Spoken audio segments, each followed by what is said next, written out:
Bonsoir, peuple de Dieu, et bienvenue dans l'église des révélations. Je vous souhaite une bonne année. Aujourd'hui, on est jeudi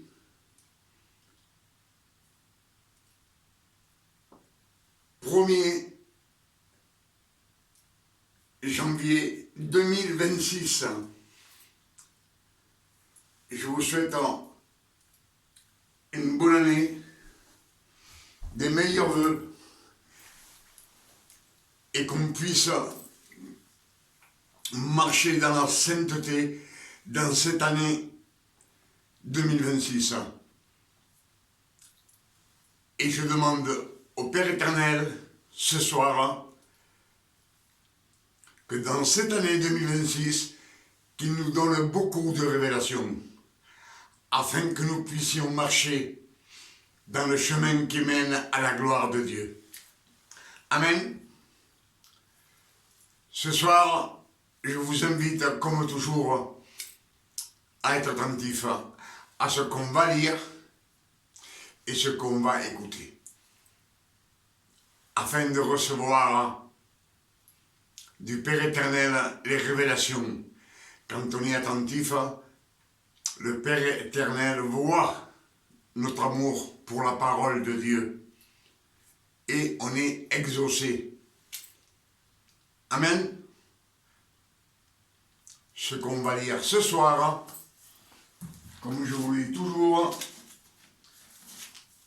ce sont les révélations que le Père éternel nous donne de nouveau dans cette année 2026, les nouvelles révélations de chaque jour. Et ça va continuer. C'est ce que je demande au Père éternel, jusqu'à ce qu'il vienne chercher son Église. Que Dieu vous bénisse.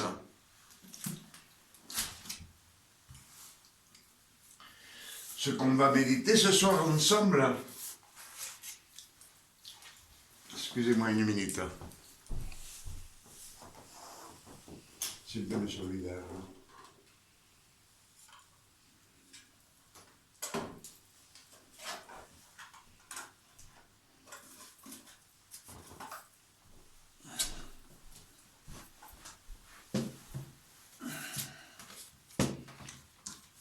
Excusez-moi, con permesso. Ce qu'on va méditer ce soir, c'est que quand Dieu choisit, quand Dieu te choisit, il t'a élu. Si le Père éternel choisit quelqu'un, c'est pour une grande mission. Amen. Dieu ne parle pas à n'importe qui. Et si Dieu t'a choisi, s'il t'a élu, ce n'est pas parce que tu es intelligent, ni parce que tu es sage, ni parce que tu es bon, ni que tu crois que tu es spécial. Il ne faut pas croire que s'il nous choisit qu'on est spécial. Et ne crois pas que Dieu va te donner la paix. Quand Dieu te choisit, il ne te donne pas la paix. C'est la transformation de ton âme, de ta façon de penser, de ta façon de te conduire dans ce monde, dans la vie qu'on mène. Dieu t'a choisi parce qu'il a quelque chose en toi. Il y a quelque chose en toi, quelque chose que le monde nécessite désespérément. Quand Dieu choisit quelqu'un, c'est parce qu'en lui, il y a quelque chose que le monde nécessite, que lui, il prêche. Le monde te nécessite de ta manière d'être désespérément. Et si tu as ressenti cet appel par l'Esprit Saint, ne crois pas que tu es devenu fou. Ne crois pas que tu es devenu fou. Si tu vois que ta famille t'abandonne, si tu vois que tes amis te critiquent, ne fais pas attention. C'est que Dieu agit en toi. Et tes amis, ta famille, s'ils te traitent de fou, c'est parce qu'ils voient en toi que tu n'es pas normal par rapport à eux, à leur façon de vivre et à leur façon de faire. C'est parce que Dieu, il t'a marqué. Tu as été séparé de tout le monde, pécheur. Tu as été séparé, mis à l'écart. Quand Dieu te choisit, il te met à l'écart. Il te sépare de ce monde pécheur, transgresseur, adultère. Il te sépare.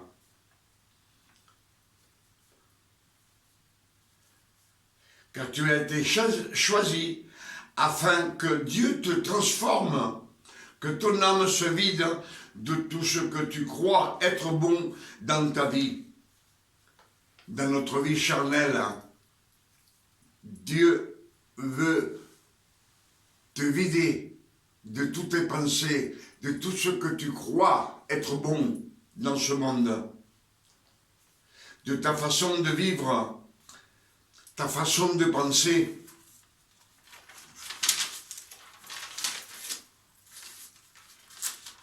Afin que tu changes de personnalité, que tu puisses renaître de nouveau et avoir la vie éternelle et avoir accès à la gloire de Dieu. Et laissez-moi vous dire une vérité. Chaque fois que Dieu a choisi quelqu'un dans la Sainte Bible, c'est pour une raison très importante. C'est toujours pour sauver toute la création. Dieu le fait de te choisir, c'est pour te confier une grande mission. C'est pour cela qu'il te prépare à ce que tu sois prêt à la mission qu'il te confie. Amen.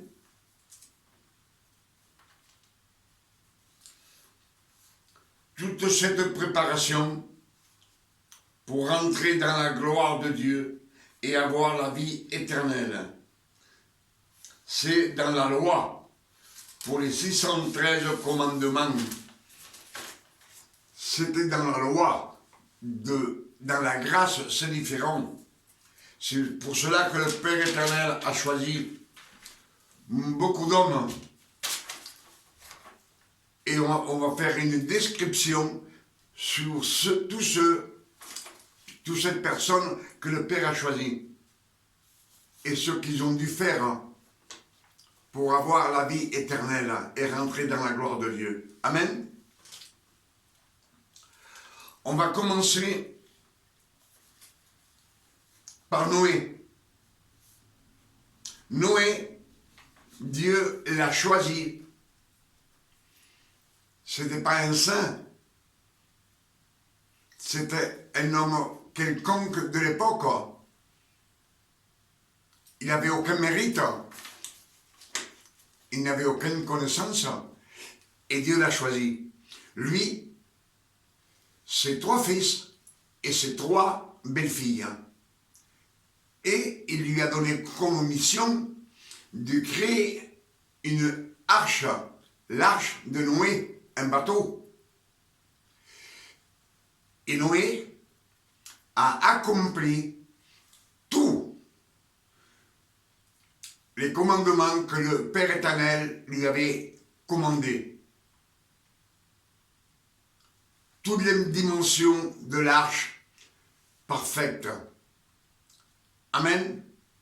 Mais il a dû travailler 100 ans pour construire l'arche de Noé. Amen. 100 années, c'est beaucoup, hein. On a le temps de se repentir. C'est pour cela que Dieu te prépare. Dieu te prépare. Dieu veut changer ta personnalité, ton âme, afin que tu sois disposé. Amen.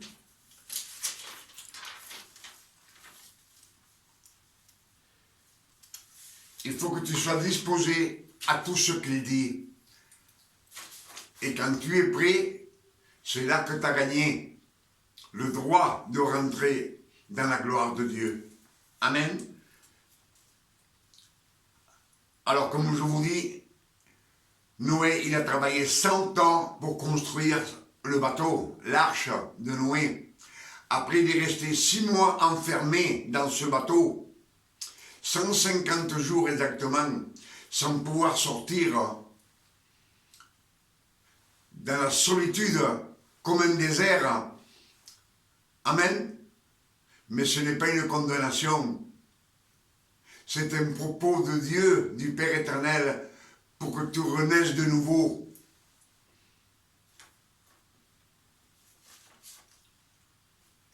Et c'est une grande, grande mission que le Père a décidé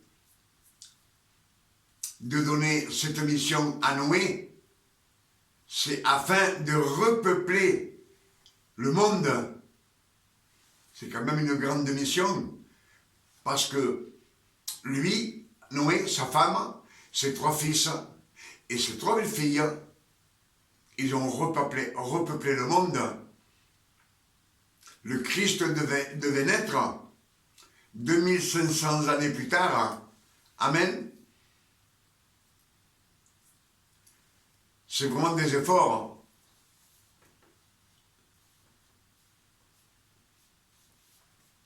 Joseph, le fils de Jacob, c'est un garçon qui était gâté par son père.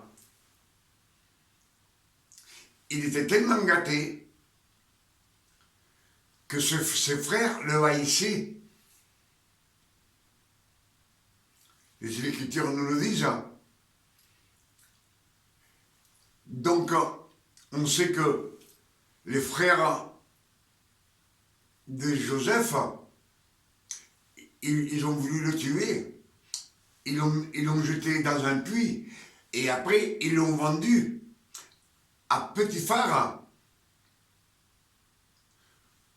pour 20 pièces d'argent. Joseph a été 13 ans en prison pour un crime qu'il n'avait pas commis.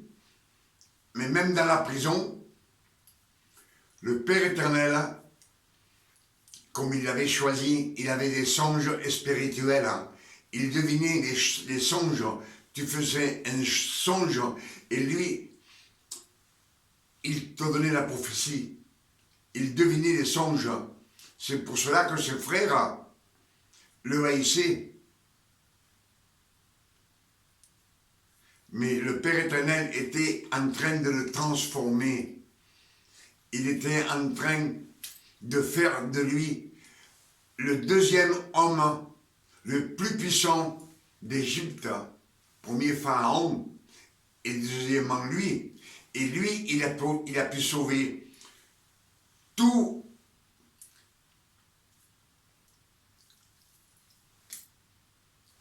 ce monde, tous les Égyptiens, pendant les 7 ans de famine, et il a pu sauver aussi son père, Jacob, et tous ses frères et les siens. Amen. C'est la mission que le Père éternel avait donnée à Joseph. C'est pour cela qu'il a été élu. Mais ce n'était pas une condamnation, c'était une préparation afin qu'il puisse être glorieux et sauver l'Égypte de la faim. et le peuple hébreu en même temps. Amen.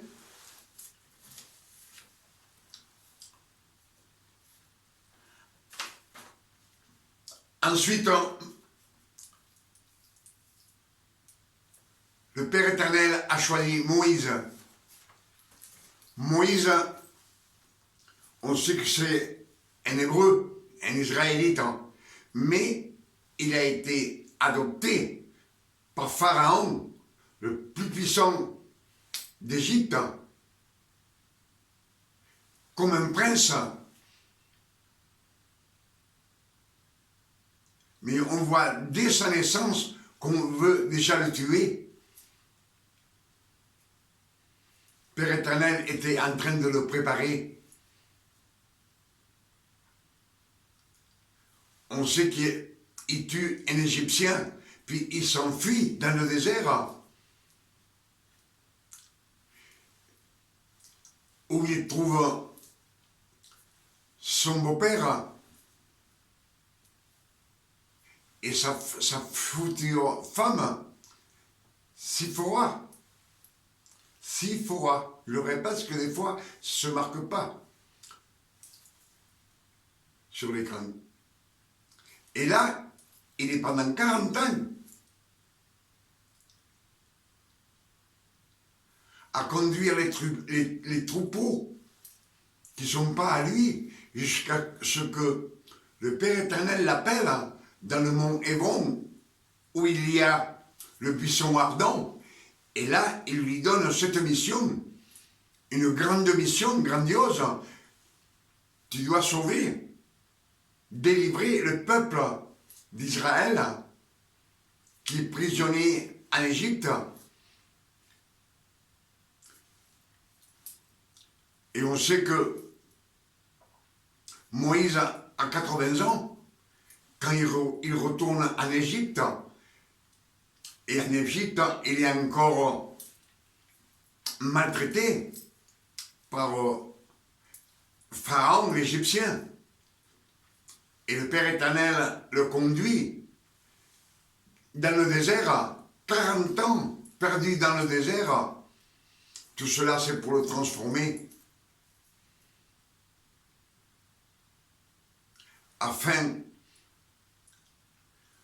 que ces Hébreux puissent avoir la vie éternelle, malgré tout ce qu'ils ont fait.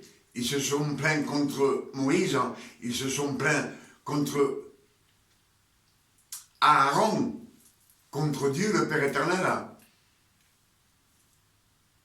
Amen. On sait qu'ensuite, il a aussi choisi David. David avait 16 ans. Il a été roi pour être roi par Saül. Il devait avoir 16 ou 17 ans. C'était un berger. Et on sait que David a été pendant 40 ans en fuyant. Saül voulait le tuer. Il devait dormir dans des grottes, été comme hiver, avec le froid, la faim. Et quand il est roi, on sait qu'il a abandonné le Père éternel, les idées du Père éternel. Il est devenu adultère à cause d'une femme qu'il a trouvée belle. Il a fait un crime avec préméditation. Amen. Toute sa vie. Et tout cela, c'est pour pouvoir rentrer au royaume de Dieu et avoir la vie éternelle dans la loi. Ensuite, on sait que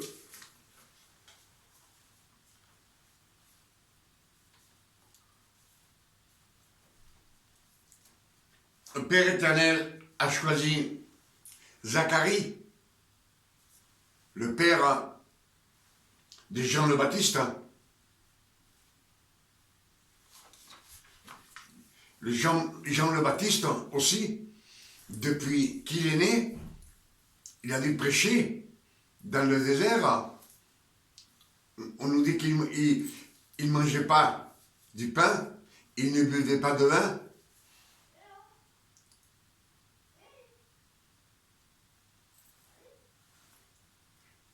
Il était toujours harcelé par ceux de la loi, par les pharisiens. Et vous savez que le roi Hérode lui a coupé la tête. Tous ces hommes, ils ont souffert. Ils ont dû souffrir. Amen.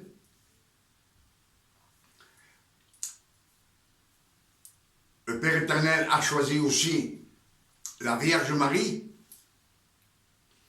C'est une femme quelconque, c'était pas une reine. Elle venait descendance de David, de Salomon, mais ce n'était pas une reine. Ce n'était pas une prophétesse non plus. C'est une jeune fille qui était vierge à l'époque. Elle a été choisie parmi tant d'elles, elle ne le méritait pas non plus. Amen. On sait que il a choisi aussi les 12 apôtres. Les 12 apôtres que le Christ a choisis. C'était les martyrs. Ils ont dû suivre 3 ans avec le Christ.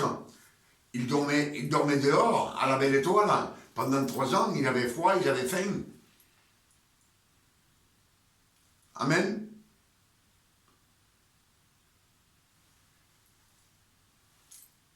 Et quand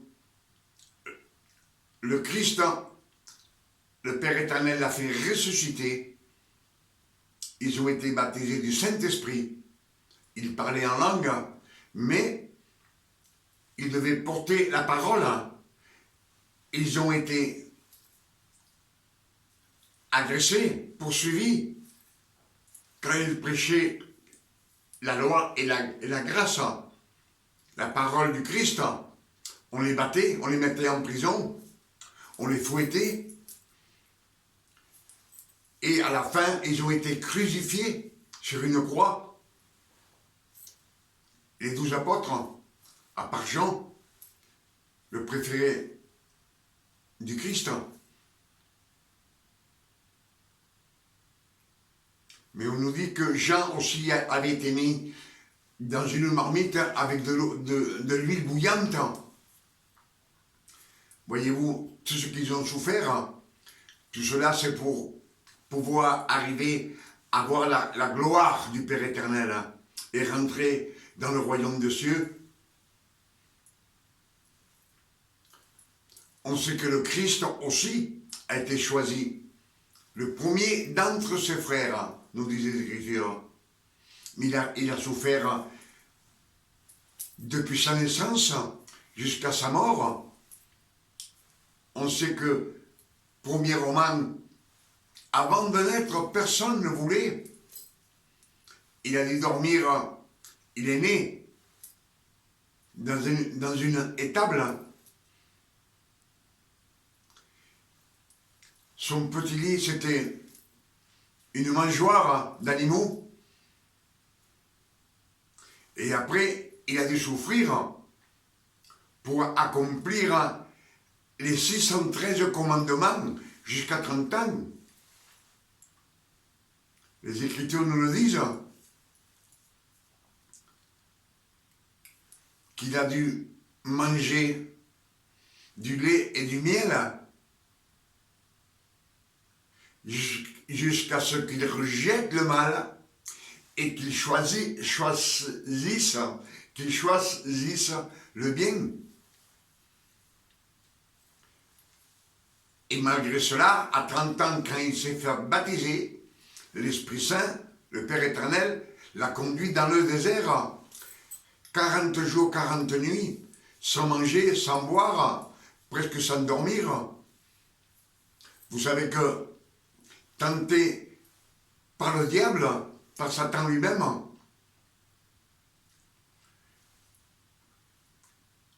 vous voyez tout ce qu'ils ont dû passer pour pouvoir les transformer. Transformation.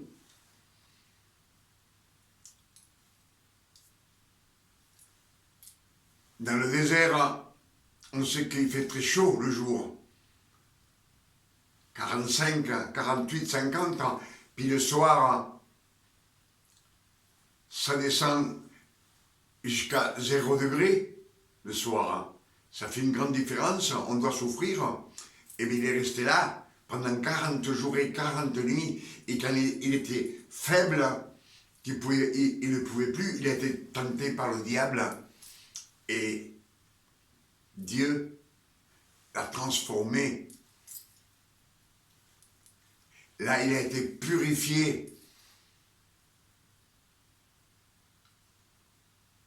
C'est là qu'il commence à faire des miracles. Les anges, ils sont venus pour le réconforter, et il commence à faire des miracles. Amen. Mais ces 3 ans nés de ministère qu'il a pris, il a souffert pareil. Vous savez qu'on le traitait de démon quand il disait la vérité, quand il parlait aux pharisiens, aux scribes, aux séduciens, aux lévites. On voulait le tuer, le lapider, il devait partir en courant. Et même dans la croix, quand il était cloué, le Père éternel l'a abandonné. Il dit, mon Dieu, mon Dieu, mon Dieu, pourquoi m'as-tu abandonné? Et le Père éternel, au 3e jour, et comme il était satisfait de tout ce que le Christ avait fait, cette mission qu'il lui avait confiée, il l'a mené jusqu'au bout. Et Dieu, le Père éternel, l'a assis à sa droite. Il lui a donné tous les honneurs, toute la gloire de Dieu. Amen. Mais il a souffert toute sa vie, depuis avant de naître, jusqu'à 33 ans qu'il est né. Qu'il est mort, excusez-moi. Parce que les Écritures sont claires. Mais comme je vous disais, quand c'est comme ça, qu'on est élu,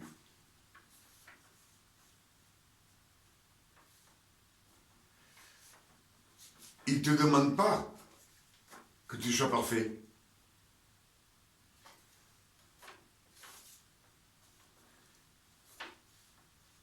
Il te demande que tu sois disponible. Disponible, c'est ce qu'il veut, que tu sois disponible, que ta destination soit tracée dans ta mémoire, dans ton corps, dans ton âme, afin de ne jamais abandonner le Père éternel. Vous savez, si Paul a été choisi, Paul, on sait que c'est un Israélite.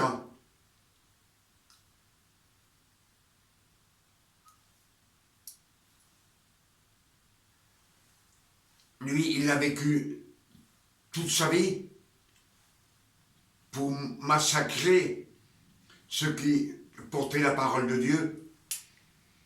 Et quand le Père éternel l'a choisi, qu'il l'a laissé 3 jours aveugle, il a commencé à prêcher la loi et la grâce. Mais lui aussi, il était poursuivi. Ses propres frères voulaient le tuer. Ceux de la loi, les pharisiens.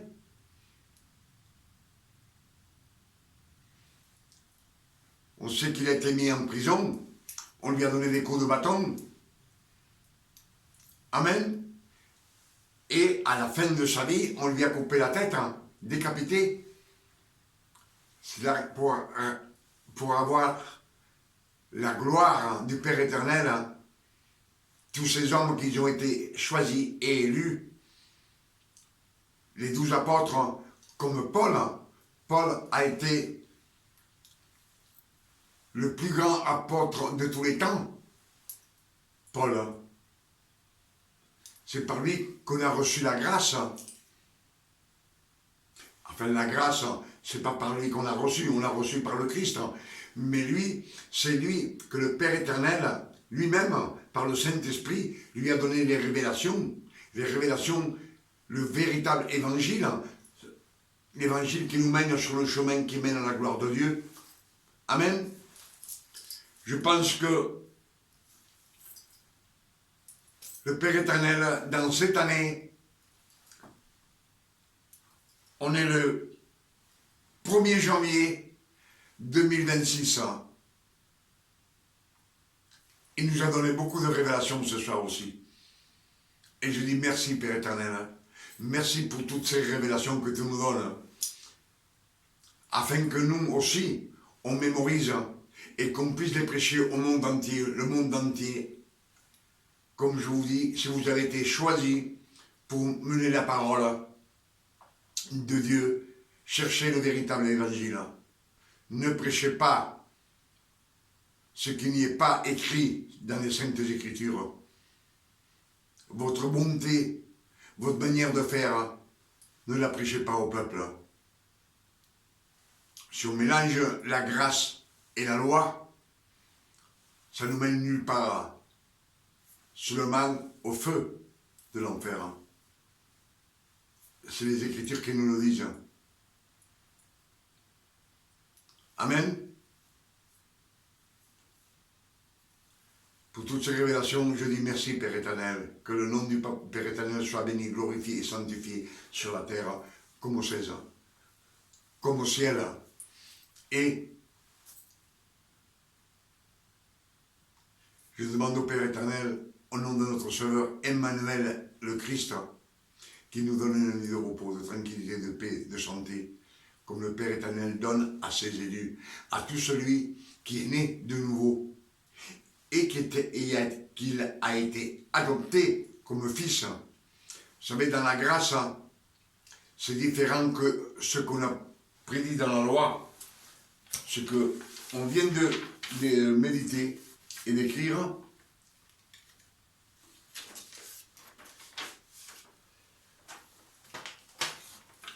C'est dans la grâce.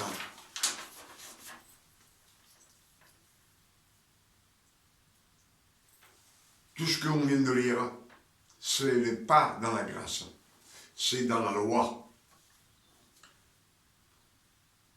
C'est pour cela que Paul est l'apôtre le plus grand de tous les apôtres, en recevant les véritables évangiles, les révélations par le Saint-Esprit, par Dieu lui-même, il a reçu. Amen. C'est pour cela que je vous dis,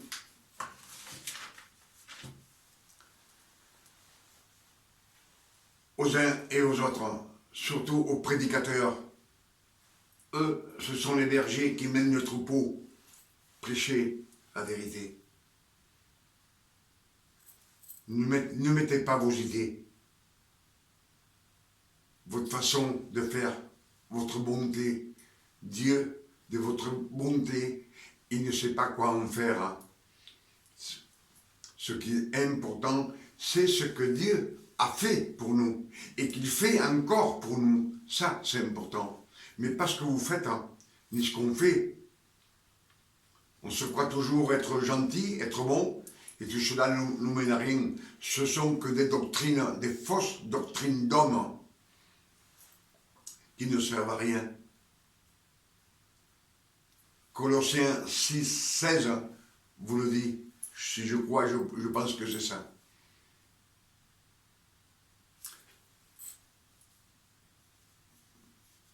Amen. Alors je vous invite demain à revenir dans la maison, dans l'église des révélations, où le Père éternel nous donne beaucoup de révélations, afin que nous puissions les mémoriser, les prêcher au monde entier. Le monde entier a franchement un besoin. C'est primordial qu'on prêche la vérité, afin que le monde entier s'approche du Père éternel, et que le Père éternel nous amène au Christ, et que le Christ nous donne la vie éternelle. Amen. Dans la loi, le Père éternel, vous avez vu tout ce qu'il fallait faire pour hériter le royaume de Dieu. Dans la grâce, le Christ, quand il nous appelle, on peut être béni tout de suite. Tout de suite. Pas la peine.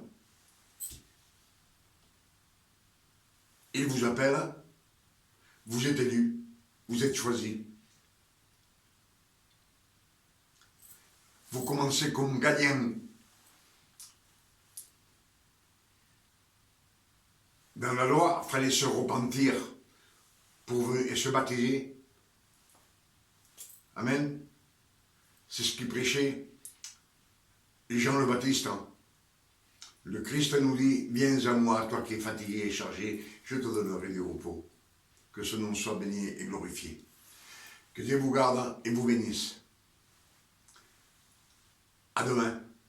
Et venez, je vous invite, on aura beaucoup à manger demain. De l'eau de la parole. Amen.